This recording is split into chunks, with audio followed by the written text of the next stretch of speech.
All right, settle in. We're going deep today. Really deep. Deeper than usual. I think so, yeah. Our source material. One single massive text. Oh, The title, how to put this? Why chosen ones must endure spiritual tests before their vibration skyrockets. Wow. Okay, it's quite a title. Yeah, it's a lot. So today we're decoding it, Right. breaking it down, Sounds good. finding the good stuff, Yeah. and figuring out what does this all mean for us. All right. Intrigued. So where do we start with this? Well, they jump right right into this whole chosen one thing. Okay. But it's not like, prophecy or superhero stuff. Gotcha. It's not someone like pointing at you and saying, you're the chosen one. Okay, so what is it then? What does it mean to be chosen according to this? It's more like an inner thing, an inner resonance, this feeling deep down like you're meant for something. Yeah, have you felt that pull? Like you're meant for more? Oh, I think, yeah, most of us have felt some version of that. Right. That urge to do something big. Yeah. To contribute. More, yeah. To find our place in it all. Exactly. And it's not about ego either. Okay. It's not about like being better than anyone. Right. It's about tapping into like this energy source, this wellspring, something bigger than just us. It's like being in tune with something, something bigger, that gives us meaning. Yes.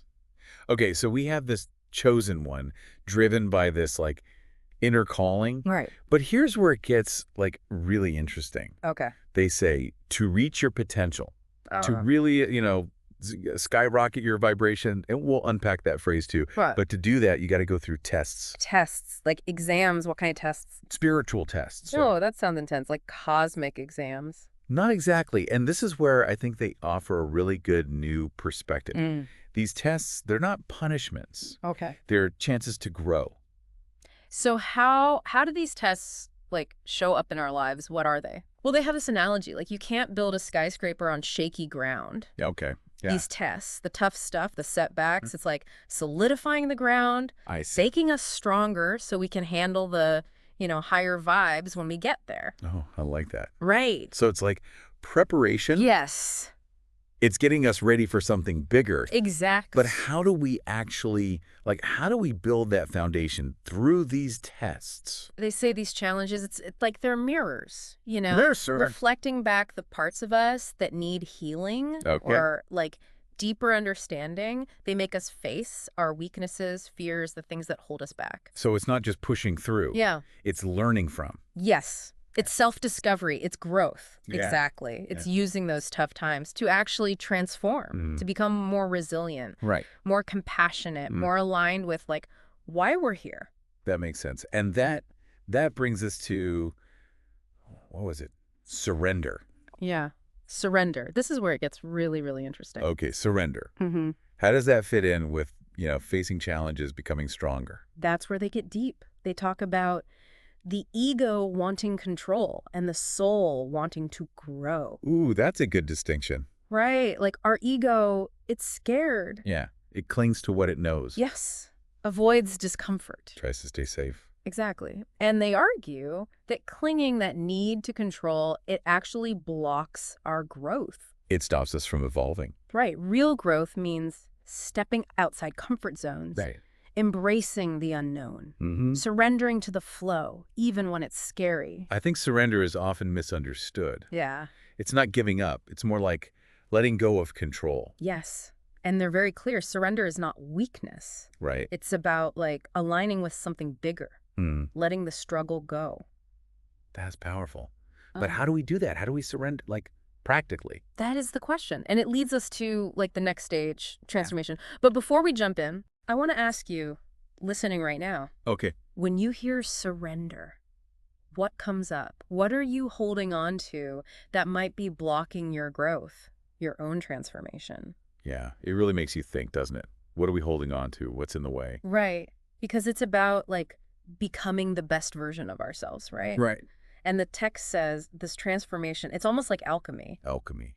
Like turning lead into gold. Well, not literally, but they use this metaphor to describe how our challenges, those spiritual tests we talked about, they can actually help us turn pain into power, Oh, okay. struggle into strength. That's pretty deep. How does that work, this alchemy thing? Well, they use another analogy here. I think it's a good one. Okay, I'm It's listening. like the creation of a diamond.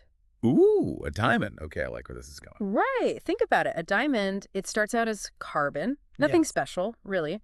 But then, under huge pressure, deep underground, it changes completely. It transforms. It becomes strong, brilliant, valuable. So the pressure, the heat, the tough stuff we go through, it's not meant to break us. It's what makes us into that diamond. Exactly. And just like making a diamond takes time. Yeah. The text says transformation doesn't happen overnight either. Right. Patience, sticking with it, even when it's hard. So we've got this inner calling, these tests that make us stronger, surrender to help us go with the flow. Right.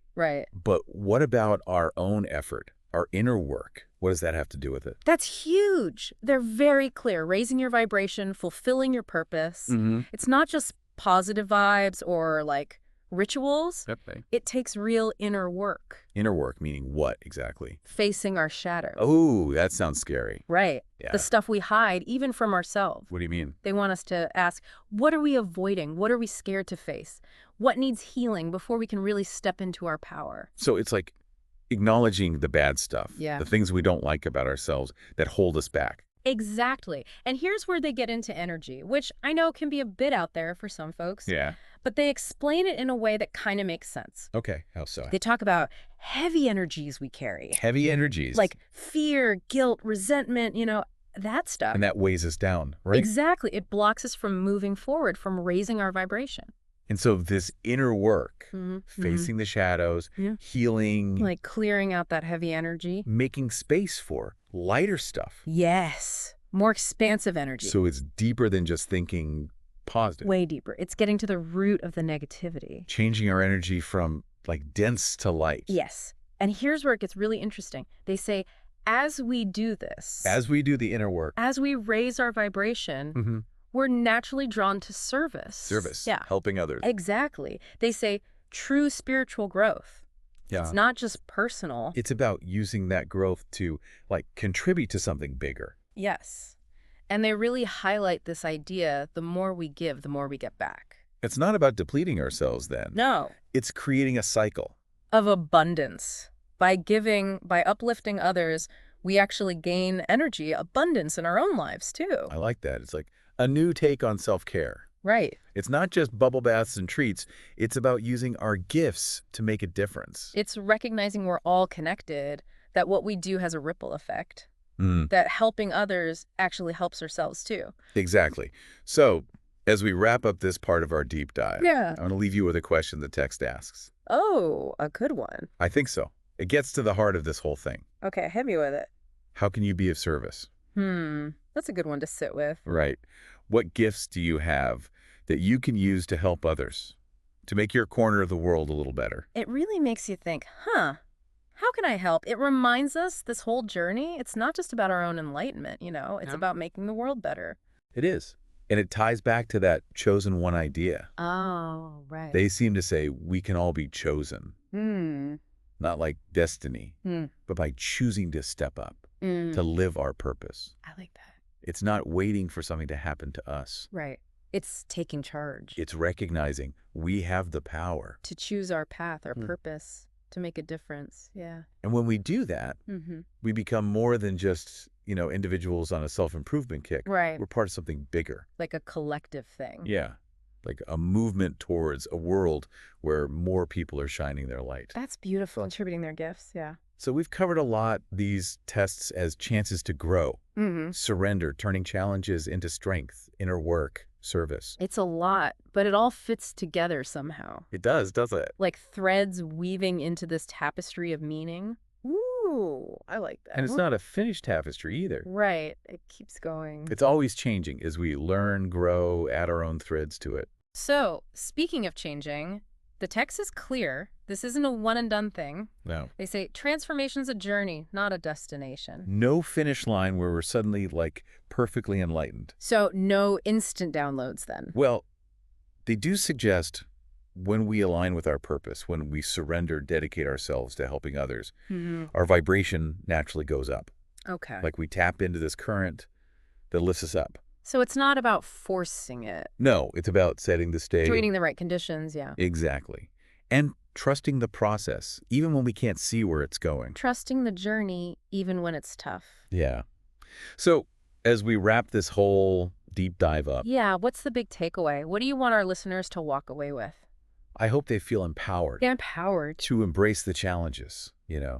to do the inner work, to use their gifts to make a difference. The world needs more people doing that, for sure. Absolutely. It needs people shining their light. Beautifully said. Yeah.